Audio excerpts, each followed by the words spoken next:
vaudeville circuit is dead. Ditto big city stage. Mel Rapstein from Path News phones him up looking for a feature. 2G advance plus 3 points gross after turnaround. You're on, Houdini says. The idea is to get a priest, a rabbi, and a judge to be on camera with Houdini in all the big scenes. It'll be a feature length and play with the Lowe's chain. All Houdini knows for sure is that there will be escapes, bad ones with no warnings. It starts at 4 in the morning, July 8, 1948. They bust into Houdini's home in Levittown. He lives there with his crippled mom. Opening shot of the priest and a rabbi kicking the door down. Closing on the thick, soul-black sheets. Available light. The footage is grainy, jerky, can't help it cinema verite. It's all true. The judge has a little bucket of melted wax. They seal up Houdini's eyes and ears and nose holes. The dark, mysterioso face is covered before he fully awakes, relaxing into the events, leaving dreams of pursuit. Houdini is ready. They wrap him up in ace bandages and surgical tape. A mummy, a white owl cigar.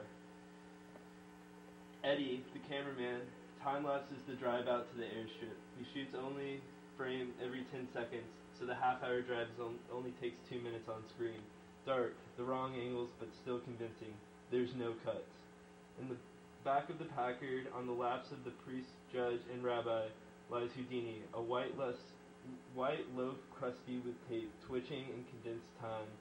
The car pulls right onto the airstrip, next to the B-15 bomber. Eddie hops out and films the three holy witnesses unloading Houdini. Pan over the plane. The dirty lady is lettered up near the nose.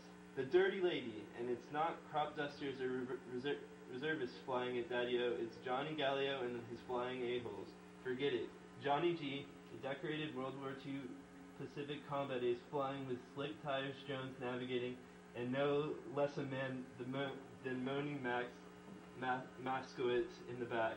Johnny G jumps down out of the cockpit, not too fast, not too slow, just cool. Flight jacket Johnny, moaning Max and slick tires, lean out the bomb bay hatch, grinning and ready to roll. The judge pulls out a turnip pocket watch. The camera zooms in and out. 4:50 a.m. The sky is getting light. Houdini, he doesn't know they're landing him into the bomb bay of the dirty lady. He can't even hear or smell, but he's at peace, glad to have all this out in the open, glad to have it really happen. Everyone gets in the plane. Bad camera motion as Eddie climbs in, then a shot of Houdini, long and white and worming like an insect larvae. He's snuggled right down in the bomb cradle with moaning Max leaning over him like some wild worker ant. The engines fire up with a hoarse roar. The priest and the rabbi sit and talk, black clothes, white faces, gray teeth. You have any food? The priest asks. He's a powerfully built young and with thin blonde hair, one hell of a Notre Dame linebacker under those robes. The rabbi is a little fellow with a fedora and a black beard. He's got a Franz Kafka mouth, all ticks and teeth. It's my understanding that we'll have breakfast in the terminal after the release. The priest is getting 200 for this, the rabbi 3. He has a bigger name. If he rushes workout, they'll be witnessing the other escapes as well. It's not a big plane, really, and no matter which way Eddie points the camera, there's always a white piece of Houdini in the frame. Up front, not looking too good, there's sweat beads on his upper lip. Booze sweat. Pieces coming hard to Johnny. Just spiral on up, Slick Tire says softly, like a bed spring, Johnny. Out the portholes you can see the angled horizon sweep by until they hit the high mattress of clouds. Max watches the altimeter, grinning and showing his teeth. They punch out of the clouds into high, slanting sunlight. Johnny holds the helix. He'd go up forever if no one said stop, but now it's high enough. Bombs away, Slick Tires calls back. The priest himself and moaning Max pull the release handle.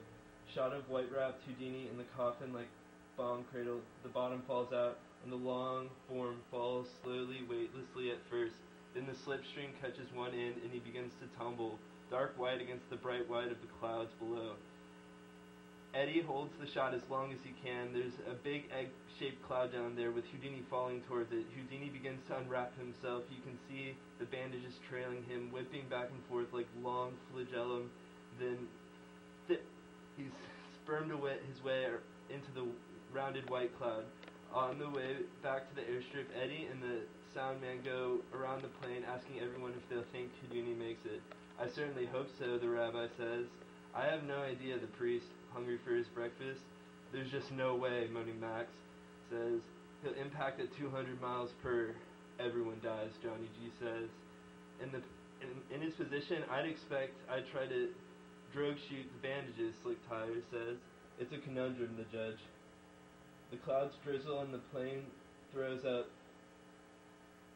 great sheets of water when it lands. Eddie films them getting out and filling into the small terminal, deserted except across the room. His back to them, a man in pajamas is playing pinball, cigar smoke. Someone calls to him. He turns. It's Houdini. Houdini brings his mother to the rushes. Everyone except for her loves it. She's very upset, though, and tears out her hair. Lots of it comes out. Lots of old white hair on the floor next to her wheelchair. Back at home, Houdini gets down on his knees and begs until she gives him permission to finish the movie. Rabstein figures 2 more stunts will do it. No more magic after that, Houdini promises. I'll use the money to open us up a little music shot. Dear boy. For the second stunt, they fly Houdini and his mom out to Seattle. I'm just gonna, the last trick's really good. I don't really want to read